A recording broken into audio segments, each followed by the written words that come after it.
Ah, weep, grana, weep, ninny bone. This is my trailer. This is a video on how to make my trailer. We'll take a close look at the assemblies, the dimensions, and a close-up of the parts that go into it. But you will not be getting step-by-step instructions, because I expect more of you. You need to rise to the occasion and create your own. However, this is the size that you need to make it. And if I had my way, I'd give everybody the instructions, but they're kind of tough to make.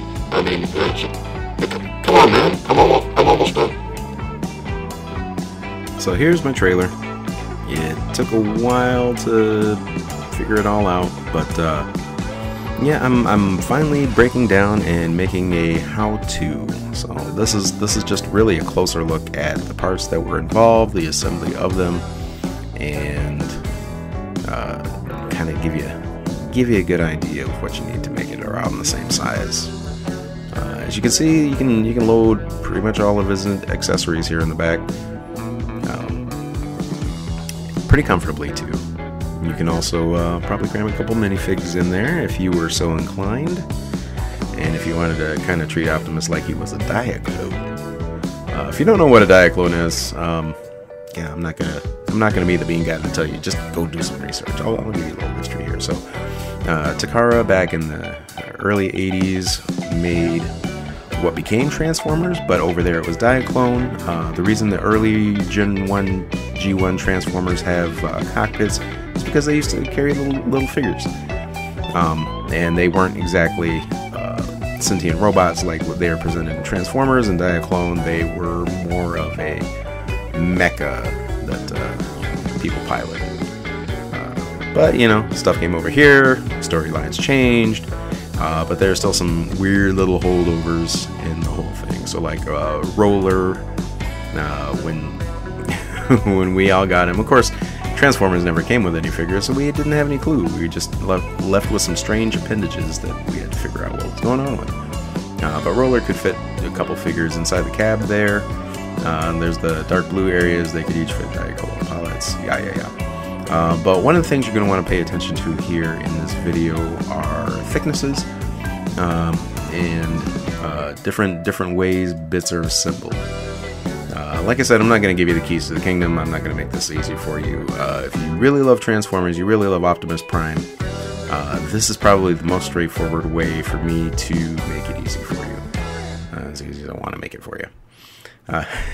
But the interior here, you'll see kind of hints at how the corners are managed. I'll talk more about that in a second. And the assembly pretty much takes more than what you'd expect, but the great thing is Lego is Lego, and you can find what you have around home and get as far as you can with that before you have to go outsourcing stuff. For Roller, we're going to take a closer look here because this is probably the easiest build of this entire setup to suss out. So the key thing here, of course, are the 3 sets of axles that we have along the bottom there. They're all 1x4 plates. And because of that, you have an odd number of axles for it to center correctly, that's the size of plate you need to use. Definitely for the center axle. If you need to couple some other solution for the ends, that's fine, but you want them to kind of sit right there. You can see it's about 10 or so studs long by about 4 studs wide. You can use whatever wheels you have on hand, but those ones look the best for me. The little maintenance pod, I guess you would call this thing, took a little bit longer to figure out. I had to take some liberties with it. I used dark blue for all of my blue accents here on this piece. You can use a brighter regular blue, or you can use dark azure. You can use, honestly, whatever you want. It's your trailer. Do what you need to, yo. But this does fit a fig. You can put one in there reclining. But I do need to come up with a better solution for the extension arm for it. If you have any suggestions, please throw them in the comments. If you end up making your own trailer for your Optimus, throw a link in the comments, man. Let everybody see what you're doing, where it's at. Let us get on the same wavelength as you, yo, so we can see your stuff and, you know, possibly incorporate that into ours. I mean, I'm looking for suggestions all the time. Hit me with it, kid. One thing I'm not going to show you though is the assembly of the launch mechanism here, because it's kind of the secret of the whole thing.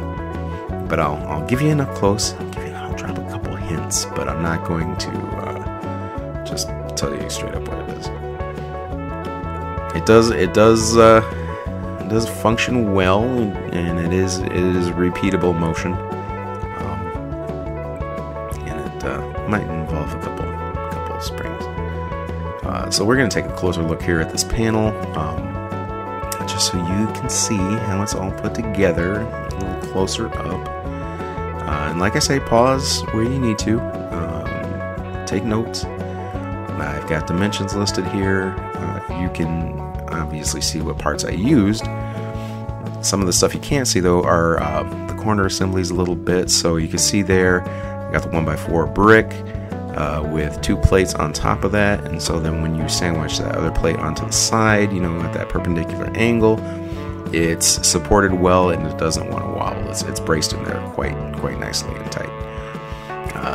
Of course, I couldn't recreate the panel decorations on the interior of the cab, but I kind of went like Monet with it and did like color blobs and, you know, kind of give you an idea like that.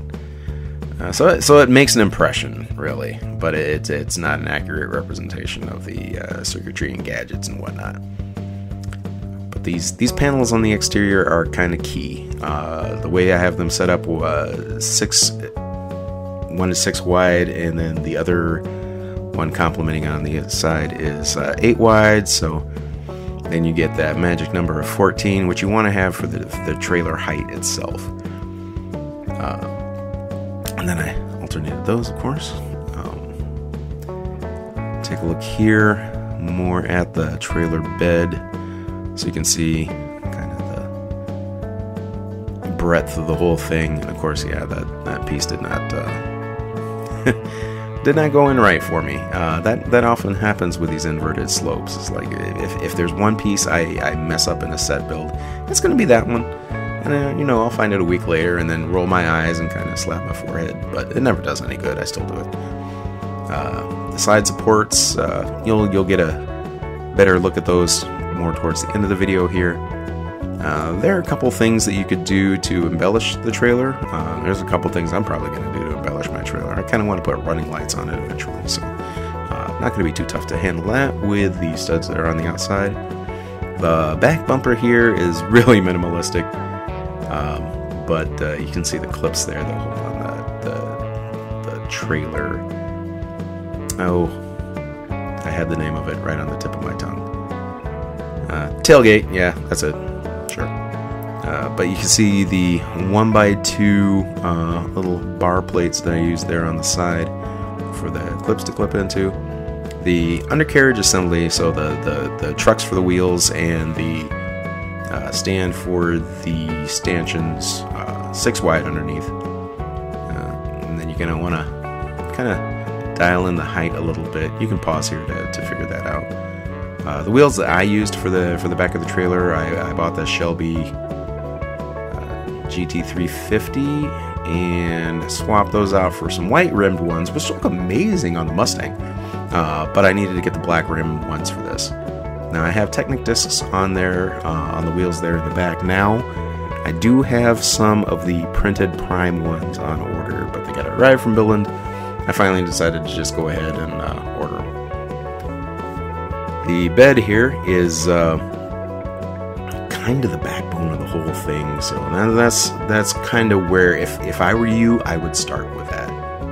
So that is the trailer in a nutshell. You can check it out, see if you can make it. Feel free to throw any questions in the comments. I will do my best to answer them as they come up. Have fun. That's the most important thing.